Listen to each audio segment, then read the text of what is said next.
Hi everyone, welcome back to our channel. I'm back with another tutorial, and in this tutorial I'm about to show you how you can apply for DBS Balance Transfer on your device. So I'll be guiding you throughout this video. Make sure to watch the video till the end and follow the instruction as guided. So first of all, before getting started, make sure to check your internet connection and then let us get started. So in order to apply for your DBS Balance Transfer, you'll have to log in from the web browser.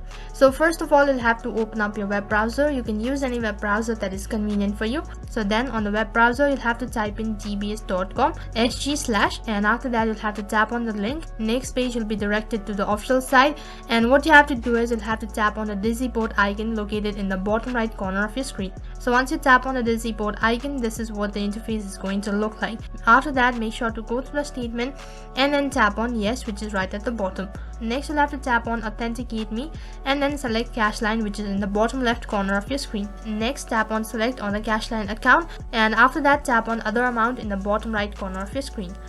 Next, you'll have to enter the amount that you wish to apply, and after that select the preferred tenure. So then select the account for disbursement. The next page you'll have to verify the application detail, and then make sure to go to the terms and condition, and after that tap on submit, which is right at the bottom. So that is how you can apply for DBS Balance Transfer on your device. So that is all for this video. I hope the video was helpful. Make sure to like, share and subscribe to our channel. Thank you for watching.